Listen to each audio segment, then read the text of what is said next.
Haweeney ayaa guursatay nin taajir ah. Wuxuu lahaa dukaan lagu iibiyo dharka noocyadiisa kala duwan, wuxuuse ahaa mid baqayl ah. Maalin ayuu soo gatay digaag ama dooro, wuxuuna ka codsaday ooridiisii inay u kariso qayb ka mid ah oo ay ku casheeyaan. Iyagoo cunaya cashadii, waxaa dhagahooda ku soo dhacay in la garaacayo gurigooda albaabkiisa. Ninkii taajirka ahaa ayaa albaabkii furay, waxaana iridka taagan nin faqiir ama sabool ah oo baahan, wuxuuna doonayaa cunto uu cuno. Odaygii wuxuu diiday inuu wax siiyo, isagoo kor u qaylinaya, hadal jees-jees ahna odhanaya ayuu ceyriyey. Ninkii baahnaa ayaa yidhi, Allaha kuu dembi dhaafee mudane, haddii aysan baahi ii hayn lahayn, gurigaaga maan soo garaaceen.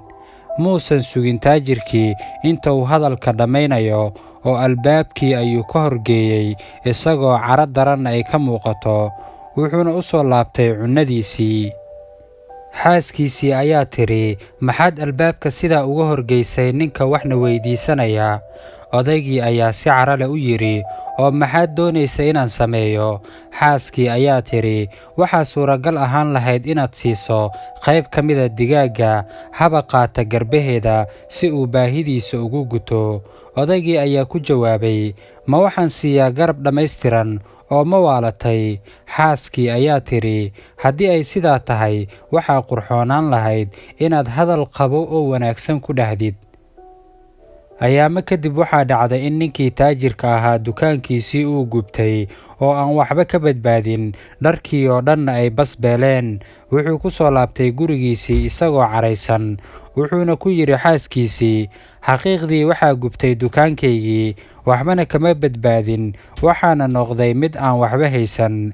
Xaaskiisii ayaa tidhi, ha isu dhiibin murugooyinka xaaji, u dulqaado wuxuu Alle kuu qoray iyo qadarkiisa, hana ka quusan naxariista Rabbi. Wuu ku siin doonaa waxaad ku raali noqotid, wuuna kuugu beddeli doonaa wax khayr leh. Hase yeeshee ninkii wuxuu yidhi, imaqal gabar yahay, ilaa uu Alle khayr i siin doono orod oo guriga aabbaha aad, anigu ma awoodo inaan ku biilo. Wuu furay xaaskiisii, laakiin Eebbe waa karaameeyey gabadhii oo waxay guursatay nin deeqsi ah, una naxariista masaakiinta oo gacan furan. Wuxuu quudiyaa kii gaajaysan, mana celiyo mid wax u baahan oo weydiista baahidiisa in loo gudo. Maalin maalmaha ka mid a haweenaydii iyo ninkeedii cusbaa oo cashaynaya ayaa albaabka loo soo garaacay. Way istaagtay gabadhii si ay u dhugato qofka garaacaya. Ninkeedii kolkay u soo laabatay waxay ku tidhi, waxaa noo taagan qof waxna weydiisanaya oo ka sheeganaya baahi hayse darteed, raashin ayuuna rabaa. Ninkii deeqsiga ahaa ayaa ku jawaabay, sii labada digaag mid ka mid a, waxaa nagu filan hal xabbo, oo Eebbe waa noo nimceeye innaga, mana celinayno ciddii innaga wax ina soo weydiisataa. Waxay bilowday ooridii inay ilinta ka soo dareerto. Iyadoo ooynaysa markay digaaggii siisay kadib, ayaa ninkeedii weydiiyey sababtay u ooynayso. Waxay tidhi, anigu waxaan u ooynayaa murugada aan dareemayo. Ninkii baahnaa ee waxna weydiisanayay wuxuu ahaa ninkaygii hore. Waxay bilowday inay uga sheekayso qisadii soo martay labadooda, iyo sidii uu u ceyriyey ninkii baahnaa ee wax weydiistay, iyo hadalladii adkaa ee aan naxariista lahayn ee uu ku yidhi.